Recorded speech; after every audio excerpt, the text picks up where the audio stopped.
So I think we have got a very good VC view on the topic which we are thinking of discussing in the panel. How we can extend a similar discussion by having enterprise views on what they are expecting from AI and how their release are better run. And we have financial institutions on the other side to give a view on how they plan to meet the evolving expectations of these enterprises. So we are at an influx where a lot of fintech collaboration, a lot of creation of product has happened over the decade. But and as the ecosystem is maturing, we see AI and agentic technologies changing the rules of the road all over again. So and as we speak to more and more CFOs, we understand that they want to completely redo how they are running the business and their treasuries and cash management completely. So maybe I'll start with getting the views from CFO side, where we have Rahul and Manu running large treasuries and then businesses from the finance side on how are their expectations evolving from the financial institutions on how they are running their businesses. Okay, Rahul, we'll start with you. And then being a CFO of a payments company and a company which is also helping global banks to build in their AI journey. Maybe we can request Rahul later in the discussion to share that views. But maybe to begin with, we would request him to share his views as a CFO on what he is expecting from the banks and financial institutions he is working closely with. Hi everyone, good morning to every one of you. From an AI perspective, if I have to look at it, our adoption journey started 2 years back. Our global CEO has termed himself as a chief AI officer instead of the CEO. And what has happened after that in terms of the company is every processes which we are doing it, we look at it from an AI adoption perspective.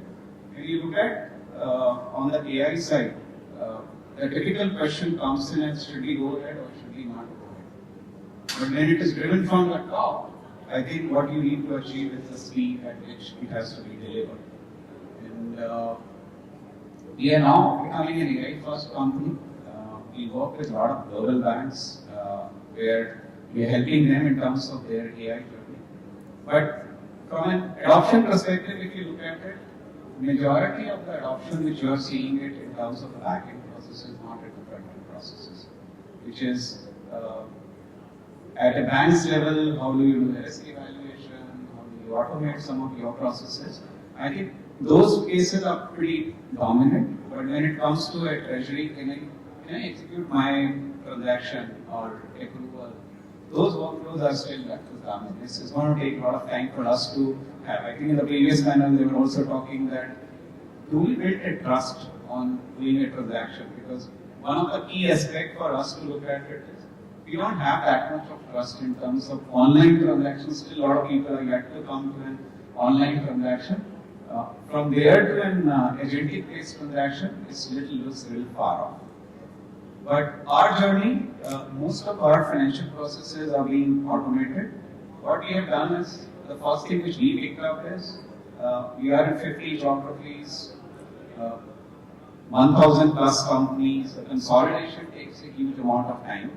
We had a 45-member team, which has now come to 15-member team because of the agentic AI model which we have implemented on top of our SAP. So I think that's where our adoption is. As far as AI is concerned. You work closely with financial institutions as a co-lending partner. So, how are your expectations evolving from the banks, purely from your own treasury and also working as a co-lending partner? Are you seeing any changes in the last 6 months or so? Thank you, Mohit. I think that's a very relevant question. That question remained within the industry. How does a fintech collaborate with a financial institution with the overhang of the entire AI? See, the data that as a consumer lending firm that we ingest into the bots and all is more than 2 billion data points that needs to be consumed by a bot, and the bot has to be trained and given optimum output to be further consumed by my lenders, by my consumers and in-house team as well. So the entire training is something that we are trying to build in-house, and we have set up an AI lab within the organization. From the CFO hat, the major question comes from the point of view whether to buy or to build in-house is the right strategy or not. And this will be proven in times to come. Because the industry, the country that we are in, most of the AI bots are not trained on these specifications. And since the bots are not trained on these specifications, the output is not as per the requirement of the financial institutions that we work with. So this entire training will take some time. The output quality needs to be assessed by the vendors itself. As most of us know, there is a black swan event which happened at the time of COVID. So if I give a historic data to the bot itself, because of that black swan event, the output is not in a curve or a trajectory that is to be shown to an investor or a financial institution. So those events has to be scaled down, and that's how we are trying to build the entire relationship with the financial institutions.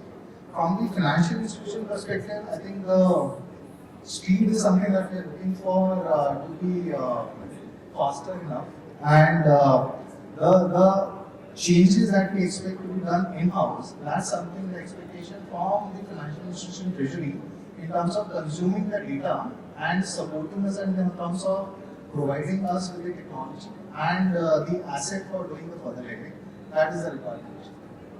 We have Vivek from HSBC who leads innovation from the global side, and he'll have a very good view on what's happening globally and not only in India. So Vivek, as you heard the CFO side, my question to you is, as a global bank, how are you preparing yourself to meet these evolving expectations where, say, everybody wants to do and wish to do transactions maybe on agentic, but simultaneously does not have the trust whether we should be trusting the agents and all.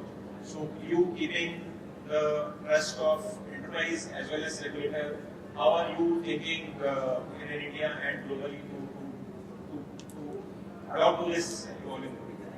So globally starting like Rahul mentioned in our organization also, the official view is that it's not on hype, it's not a bubble now, so much so that we now also have a chief AI officer globally. And under his aegis, there are about 600 odd active AI programs working globally. So as you might know, we have our own in-house technology centers based in China, India, and so on and so forth. Upwards of about 25,000 coders already use AI assistance for coding as a way of life. So most of our systems and development life cycles have already started showing results there in terms of lead time, improved quality, and so on and so forth. There are certain customer-facing apps also cautiously which we are releasing. For example, there is something called as AI Markets, which we have put out for FIs and others to try and get bespoke information about cross-asset classes, complex algorithms, complex analysis. So this is out there, very natural language enabled things. We are also, in partnership with a couple of companies called Mr. AI and Microsoft in certain geographies, creating training centers, say for example, for SMEs on how they can adapt to AI into their work life, help them with the basics of it, micro automation, and so on and so forth.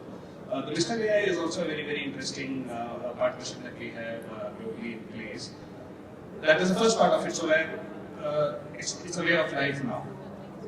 Where it touches every employee of the bank is the work we have done on the productivity side. For example, we have a productivity suite now, which automates quite a lot of administrative manual menial stuff which we had to do probably through multiple systems, accessing information, decisioning, etc., etc. So we have a very clear-cut productivity suite in-house sovereign that we have put in place and all of us are using. We have certain use cases. For example, we have something on FEMA, for instance, complex, right? So all the regulations, all the past precedents, use cases, guardrails, all of those are available as a repository which can be accessible in a natural language manner to sales professionals. So that when you're having a conversation with a client, you can have a very engaged conversation with them. Now this is on how AI is being adopted. Now when you come to transaction processing, right, there is a lot under the hood there which we need to be working on. As a first step, a few years back, every application we built or everything we designed was kept with an API first mindset.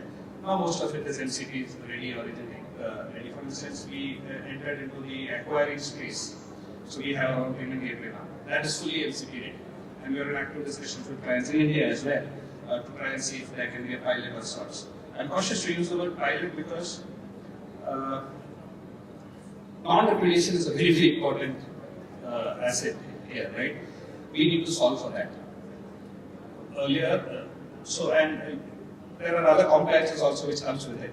But from a customer angle, we need to be very, very sure of what we are offering to him. We tell them very, very clearly what are the rights, responsibilities of that agent which is going to be interacting with our agent, what are the guardrails therein.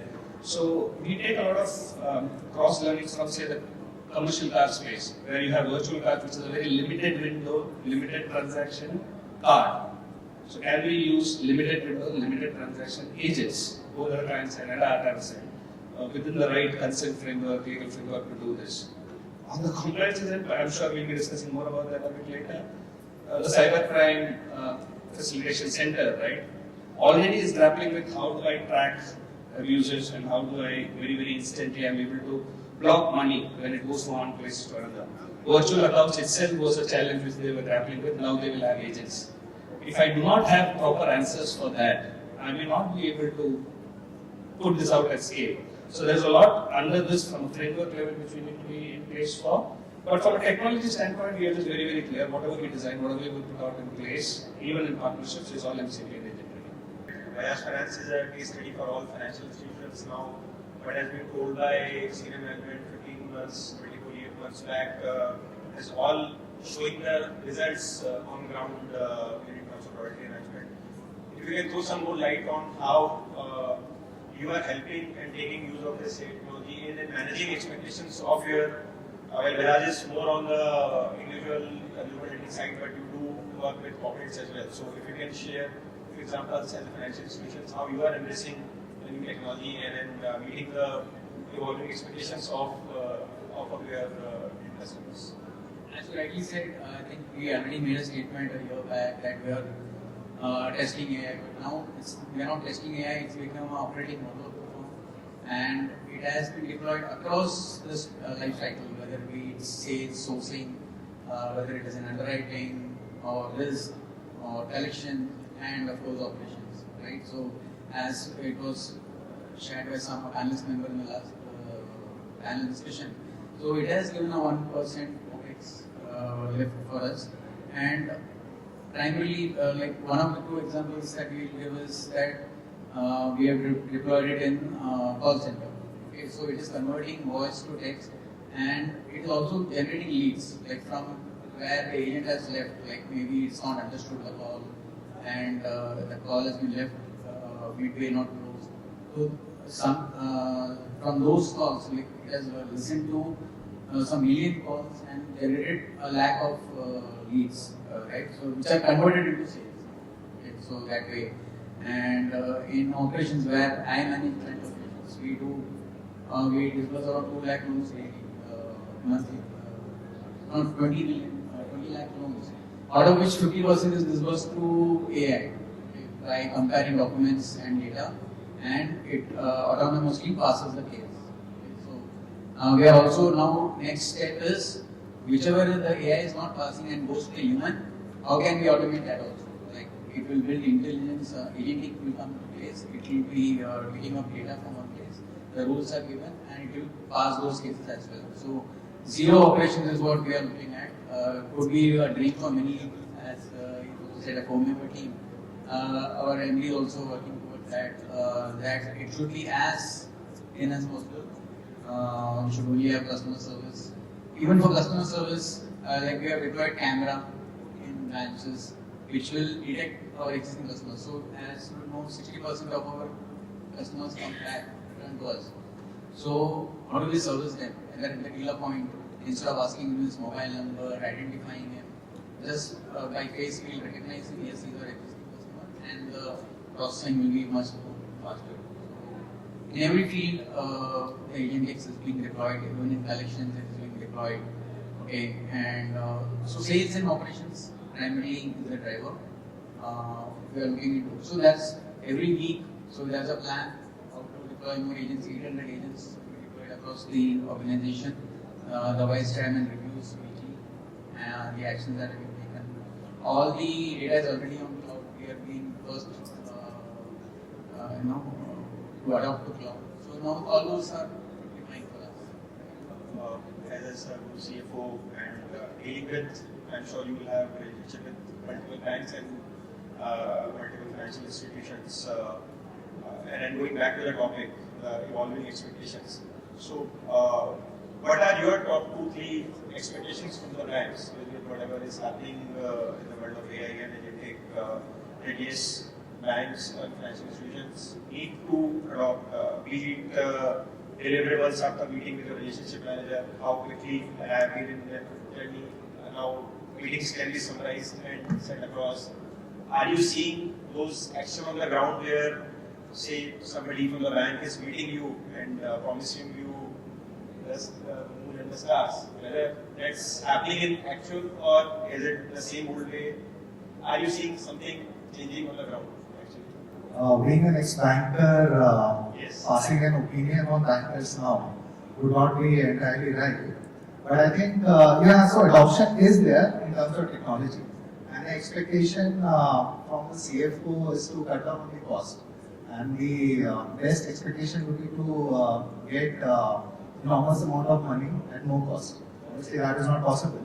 But so banks, which all of us must have observed, for the last 7-8 years, they have set up a specific sub-unit within their lending units to cater to fast-growing emerging companies like us as well. And that's where the speed of work in terms of be it lending, liabilities, cash management, treasury solutions, cross-border payments have improved a lot and come a long way. Also, the infrastructure which RBI has propagated over the past 10 years has resulted in the faster turnaround from the banks itself in terms of assessment of various borrowers as well. The same thing applies for us as well when we assess a borrower. What we would have been doing, for example, Bajaj starting in 1987, from there to now, I think too many avatars would have come in terms of lending itself. From us, from 2019 when we started the journey, COVID came in, then now the various wars which has come in, all those things, we have been lucky enough to sustain our journey, having had 3x of PBT growth over the past 1 year as well. Largely is on account of the support that we have got from the financial institutions, both in terms of understanding our requirement and delivering at a sweet pace. Banks take judgment whether it's acquiring rates or lending rates, it's all basis the valuation of data, right? So for say NTT point of view, you are in acquiring business and then you need rates from the acquiring banks. Will you be open to provide wealth banks? Obviously have their own acquiring data, but say if they have to do a consolidated evaluation of your data on your risk score, etc., this is which the acquiring rates gets decided. So in a world where banks are creating their MCPs, you can also create their MCPs. Will you be open to have those data exchanged on real-time basis, and will you have expectation of those long-term rates not being locked but completely fluctuating basis how your merchants are performing and how your portfolio from acquiring side? A broader view, I know it's a difficult question to answer in yes or no, but how your thought process changing? If banks ask for real-time data, will you be open to share given the confidentiality and the new technology is making it well, it is opening it for frauds and risk, but it's making safe as well at the same time. Your top level thoughts on that? We do a lot of data center working with the banks, which they participate and they get in the RFP participation as far as the lending side is concerned. In terms of the acquiring rates, obviously the bank's evaluation is very different with respect to how much is the volume which we are going to drive with them, or how much is the business which we are going to co-create along with the bank. So that's a very different evaluation. If the question is, do you really need to look at an MCP-based mechanism in terms of an evaluation perspective? I don't feel right now it is there. And will it going to come in future? I think there is a lot of regulatory compliances, and a lot of methodology which we have to look at it. And also from the compliance perspective, I don't know whether when you go to RBI and say, okay, I want to evaluate the data, but I want to do it on the MCP basis, may not be possible to look at in the very near term. But the expectation from an AI, correct, when you look at artificial intelligence to an authentic intelligence, I think that is where we need to focus more to look at how it can solve my problem. Right? Like you talked about acquiring rates, it's pretty easy. You integrate your APIs, you are able to get the rates, you are able to do transactions with the bank. So those methodologies are very, very authentic in terms of the nature. But from an evaluation perspective, if you have to look at it, should I, and you know, in terms of the integrations with the bank, it is still not very easy. Though we are in the world of MCP, we are talking a lot about AI, but when you actually go and work with the banks, it needs a lot of efforts. If I look at my own entity's global AI report, we did an evaluation with respect to 2,500 CXOs, around 30 geographies in the world. The findings are not very encouraging if you look at the adoption, and especially in the financial institution. So, only 15% are in the advanced stages. Most of the 85% people are still at a very beginning stage or at a prototype. Sorry, and this report has any geography-wide difference, or was it a global study? So, geographical wise is also there are a lot of differentiation, correct? When I look at Japan as in geography, the adoption is very slow because for them to rely on AI is still very slow. But when you look at some of the European and US market, the adoption is still faster and people are really looking forward to it. India, we are at a very good pace in terms of an operational efficiencies to improve upon, but still at a financial institution level, it will take some time. Like Bajaj kind of companies, they have really created a benchmark to come at a certain stage, but others are still catching up. At a bank level, a lot of catch-up is required as far as AI is. It's still very difficult to deal with banks, integrate with banks. You touched upon the productivity aspects of RMs as well. We all know enterprise wants everything as of yesterday.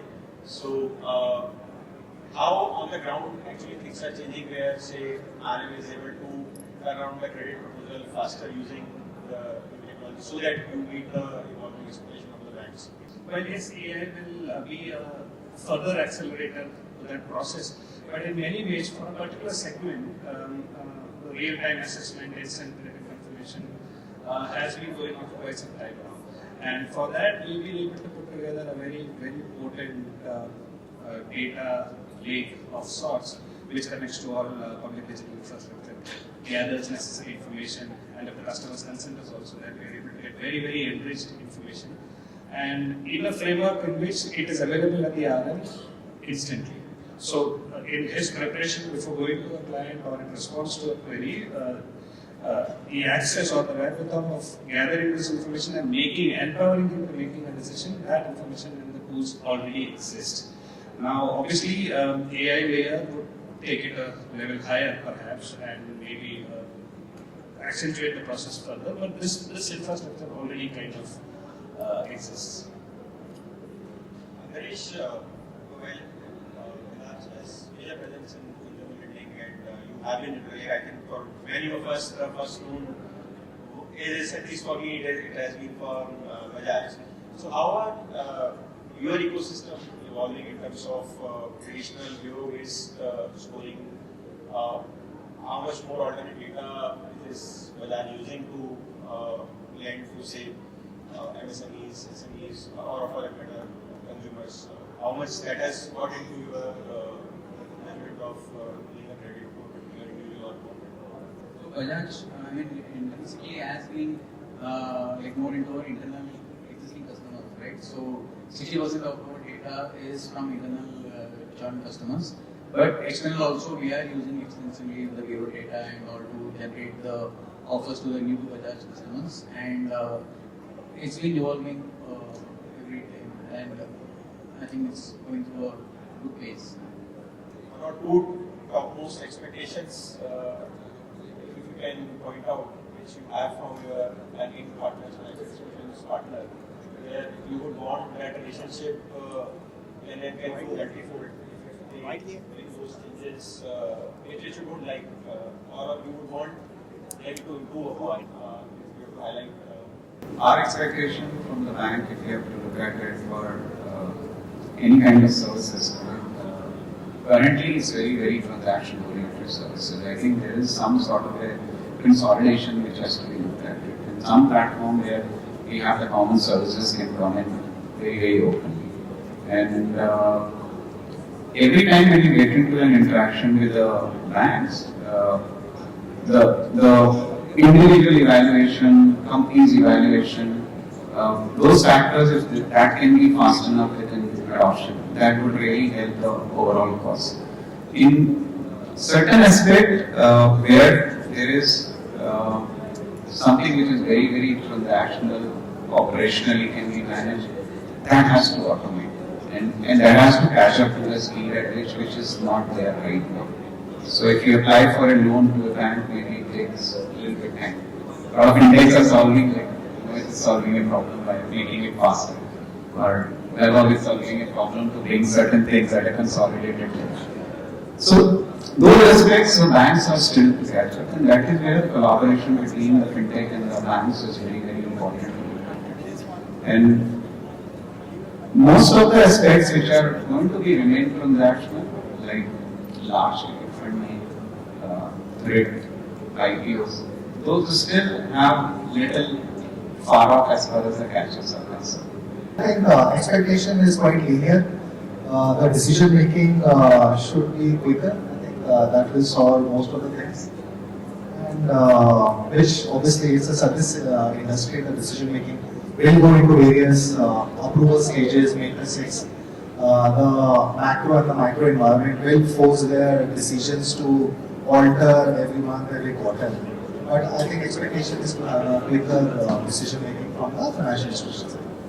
What we can gather from this discussion is that yes, there is a definite change which is happening. Banks are opting for definitely increasing of the productivity, faster decision making. But having said that, enterprises still are expecting a lot, where decision making has to be although more fast. The AI adoption is for real, but on ground still we have a lot to catch up. The trust, as Vivek highlighted, that we are starting small, maybe with virtual cards or maybe virtual accounts, small transactions, many transactions may go agentic very soon. But for a larger scale discussions, we still are some time away. But the way world is changing, I'm sure we will build a trust very quickly. Thank you everybody for the engaging discussion and